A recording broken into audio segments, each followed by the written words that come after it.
Thank you, John, and Linda, for those very kind words, and Linda, for your welcome to country. It's a great privilege to be here, and I acknowledge so many people who come here on a Tuesday night, missing out on your watching My Kitchen Rules or MasterChef or whatever awful reality show takes your fancy. I particularly acknowledge you, Bruce, and the extraordinary contribution you've made, but I want to reflect the continuity of the Labor movement by acknowledging Senator McAllister as well.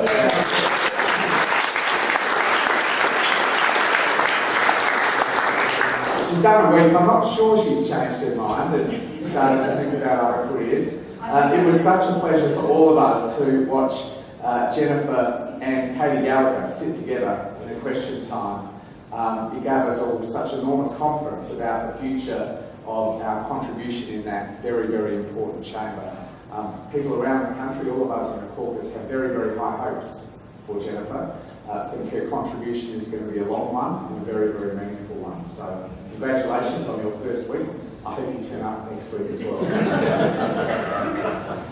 It really is a great privilege to be here to take part in this lecture, partly because of my enormous regard for Bruce and his enormous contribution to the Labor cause over many decades, but also because of my affection for the New South Wales left, which is such an important part of the Labor movement, which in turn, as I hope I'll outline in my lecture, is such a central part of what we understand Australia to be today. It's also quite a pleasure to follow Penny Wong, who I think gave the first of these lectures. You're going to have to find someone from outside Australia, South Australia, next year. But it really is a great pleasure to follow a very, very dear old friend of mine, Penny. And I've read her lecture, and as always, it was a hard act to follow, very thoughtful and very clever. The topic I want to talk about, though, tonight is a vexed topic for those of us who've been on the left for a while, one which in South Australia has accompanied many bottles of good South Australian Shiraz and caused much vexation, I think, and worry on the part of progressives, and that is whether we've seen the end of the great social democratic project over the past number of years. And I particularly want to address that topic from the perspective of two policy areas for which I've had portfolio responsibility over the last 5 years, namely ageing and climate change. The front line for the great social democratic project, as we know, has changed and moved quite significantly over the 120-year history of the project, but its core challenge, its core mission has always been the same: to break down structural inequality in our society, whether that inequality is based on class, on gender, on race, religion, age or sexual preference, or any other matter for that matter.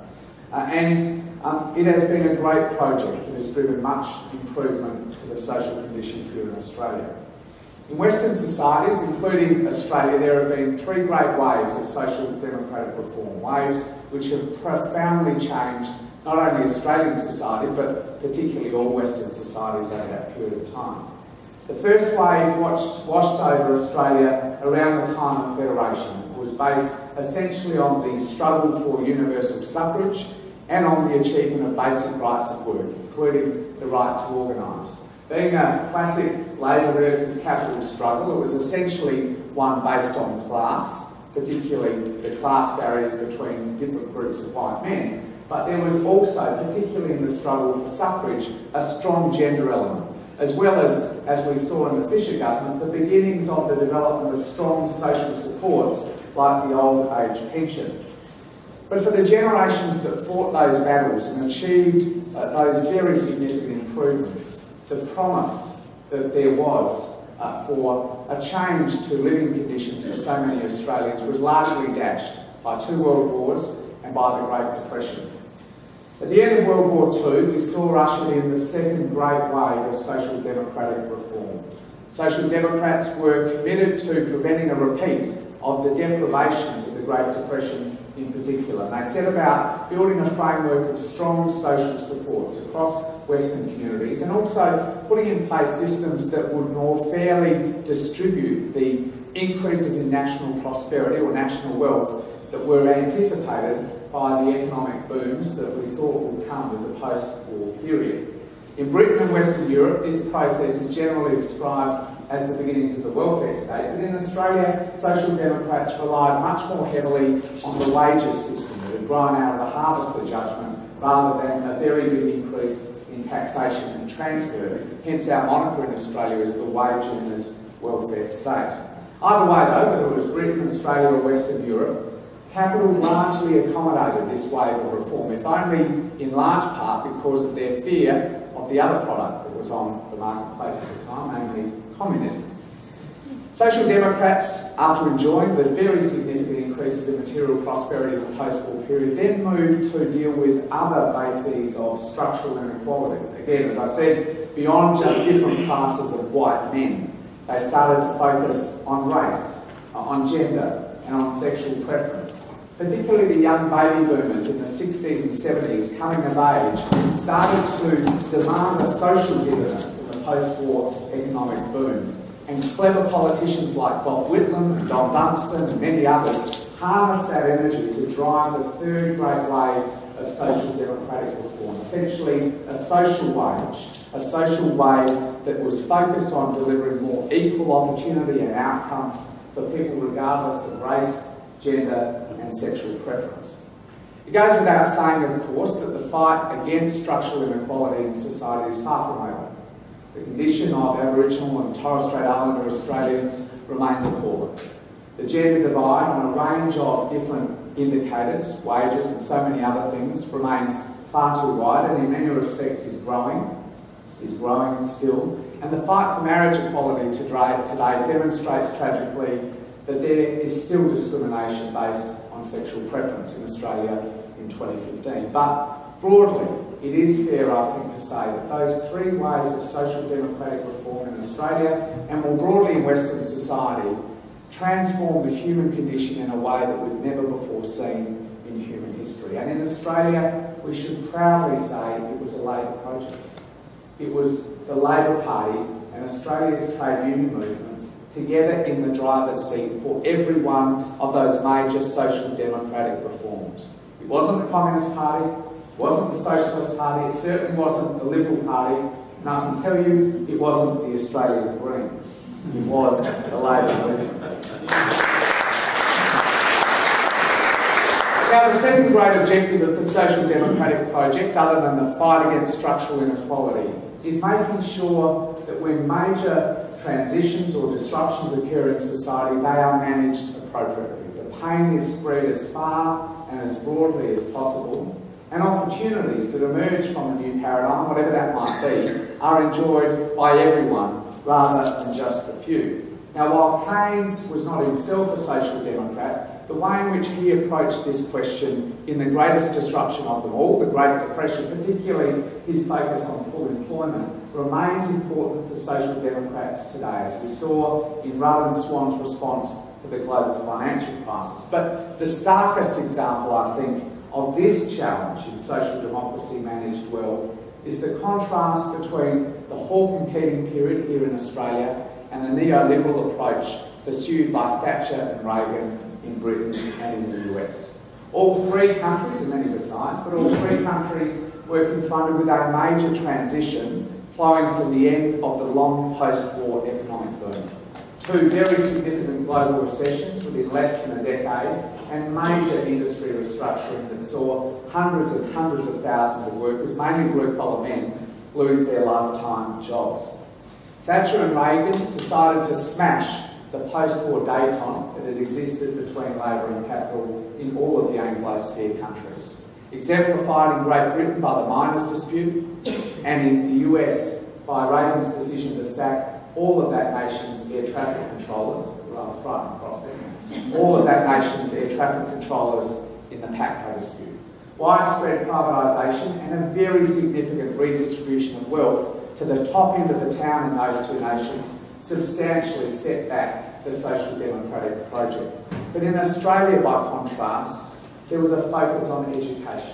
There was a focus on skills, particularly on school retention to allow everyone to take advantage of the great Whitlam reforms in higher education.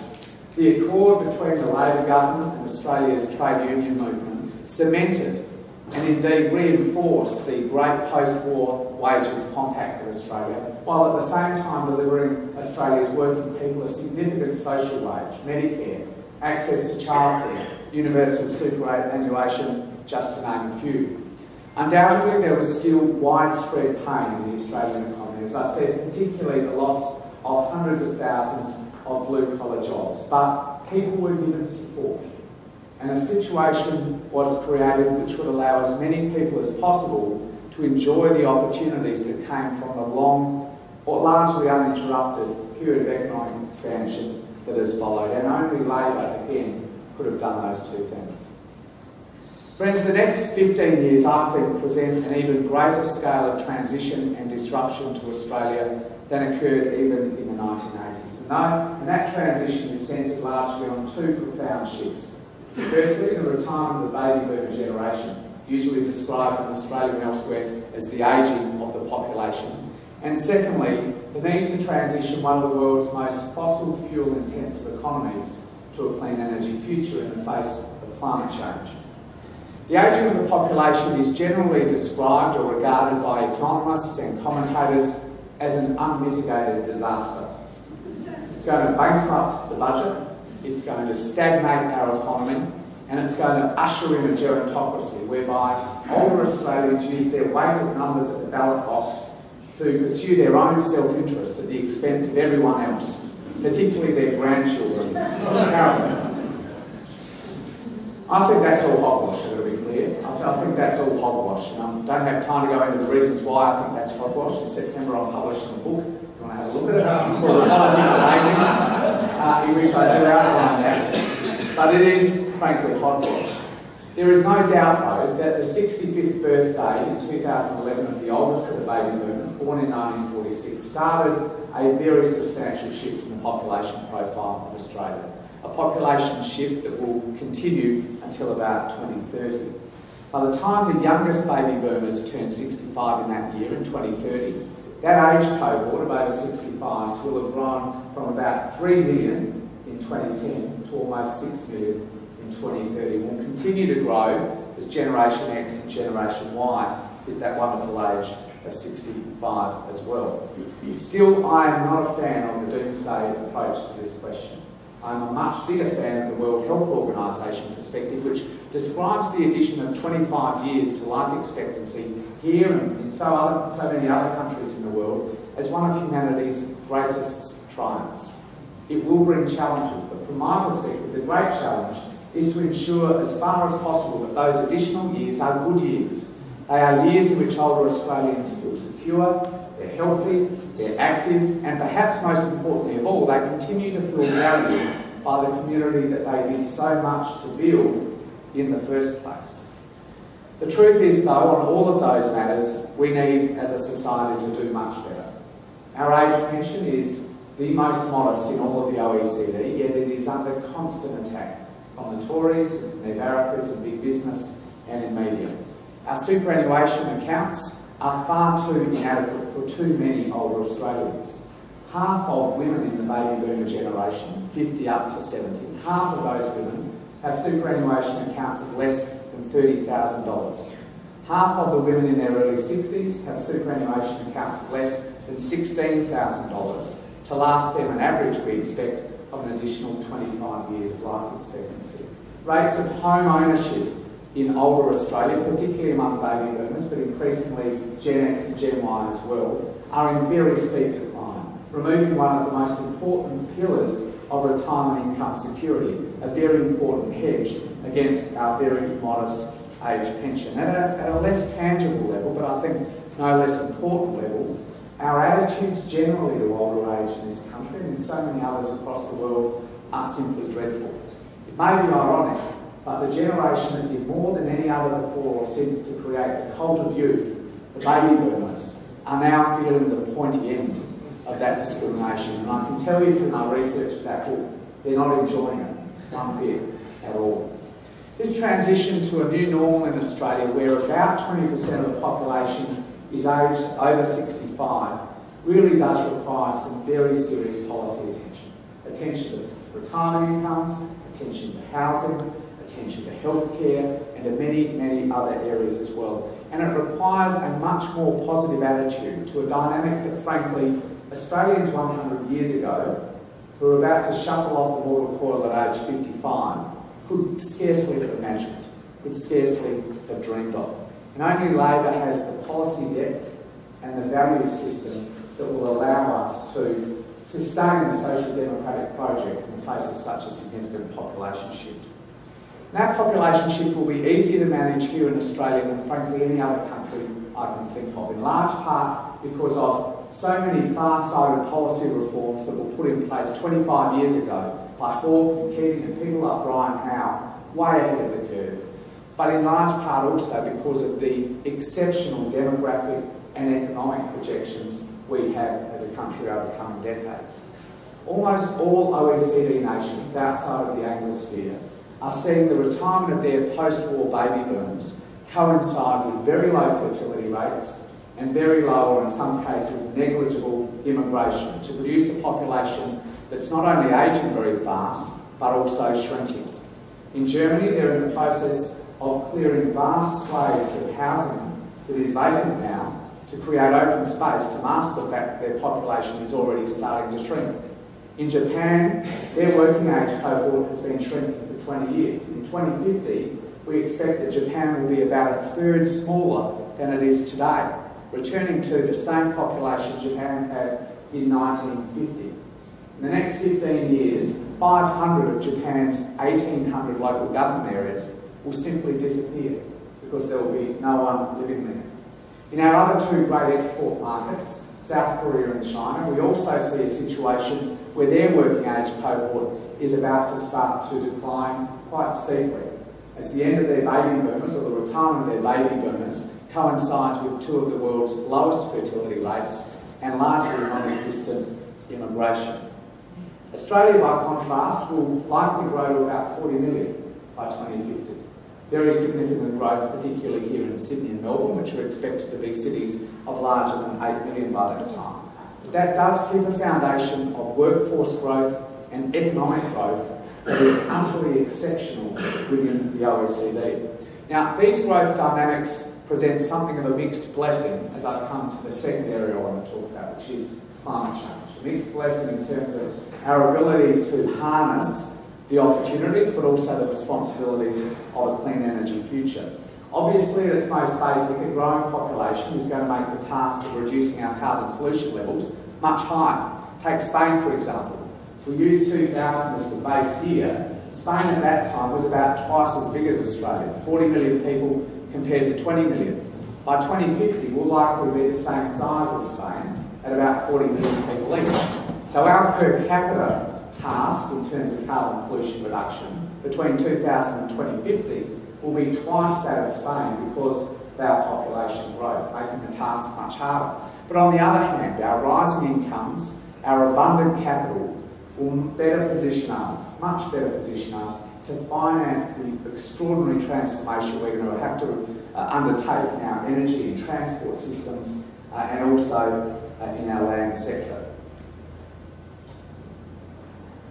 But we really should be in no doubt how profound the shift is going to have to be to deal with the challenges of climate change. Meaningful responses to climate change essentially have two commitments at its core. The first is to ensure that global warming reaches no more than 2 degrees Celsius beyond pre-industrial levels. And the second is that all nations, including Australia, do their fair share to achieve that particular goal. Now, Australia must face up to that fair share responsibility, understanding and being frank about the fact that we are the heaviest polluters per capita or per head of population in the OECD. We are per capita the heaviest polluter in the 15 largest aggregate producers in the world as well. So with a growing population, we still have one of the most significant responsibilities to reduce our carbon pollution levels. But whichever way you cut it, this will require an extraordinary transformation in our energy system. The creation particularly of much better capacity in renewable energies. An extraordinary transformation in transport. We'll see the development of electric vehicles, vehicle emission standards in the meantime, and huge investment in public transport of the type that Anthony Albanese now has been talking about for years. And we'll see huge transformation as well in our land sector, starting to sequester carbon dioxide rather than continue to release the volumes that we have been since white people arrived in this country. While this transition will bring enormous opportunities in employment and innovation, and frankly in many areas in terms of our quality of life as well, it will fall harder on those regions that have traditionally based their prosperity on fossil fuels. I'm particularly talking about the Latrobe Valley in Victoria and the Hunter Valley and the Illawarra here in New South Wales. Reflecting back on the experience of 1980s and how the party and the union movement managed that very significant transition there that was so heavily based on blue-collar employment, I am utterly convinced that it's only the Labor movement, only Social Democrats that are going to be able to ensure that that pain is spread as evenly as possible, those impacts are managed as fairly as possible, and that those regions get the best possible access to those opportunities that undoubtedly are going to be there with a clean energy future. But only Labor is going to be able to do that. Labor's emissions trading scheme will also operate to spread the pain of transition or the burden of transition as broadly as possible, rather than focusing on particular regions or particular industries. And the market-based incentives or the market-based nature of the emissions trading scheme is going to deliver price incentives into the scheme that will drive extraordinary innovation and extraordinary employment opportunities for Australia. But at the end of the day, a meaningful response to climate change is not a matter of choice. It's a matter of when we do it, and it's a matter of how we do it. There is clearly only one part of Australia's political system, I'm confident, that is going to be able to deal with this very significant transformation, this profound disruption to things that we've become so used to, in a manner that is consistent with our national values of fairness and opportunity, and that is the Labor movement. Friends, the Cold War made it fashionable to think that we had passed into a phase of history that was somehow profoundly different to whatever preceded it. A phase of history where the struggles of the 20th century had either been settled or had become irrelevant. Academics like Fukuyama talked about the end of history, Tories across the world toasted the end of social democracy, and many of us on the progressive side of politics fretted and wondered what next for the left. But we were all wrong. They were all wrong. Because while we still confront discrimination in our marriage laws, the social democratic project is not finished. While there is still the level of rampant inequality for Aboriginal and Torres Strait Islanders, there is still so much work to do. While there is still such a vast chasm of gender inequality and income inequality between classes, we can't say that the work of that project is yet done. And when we confront the scale of the transition and the disruption that will be experienced through the move to a clean energy future, the social democratic project frankly remains just as important today as it was at any time in the 20th century. And friends, we know in our hearts and in our minds that an Australia that remains true to the values that we built up in the 20th century, fairness and opportunity for all, will not be sustained by the reactionaries that have taken over the Liberal Party, will not be sustained by the Greens Party pontificating from the cheap seats. The values that we built up over the course of the 20th century, as always, the fortunes of Australia, as always, are inextricably tied to the success of the social democratic project, to the success, the values and the cause of Labor. Thank you, everyone.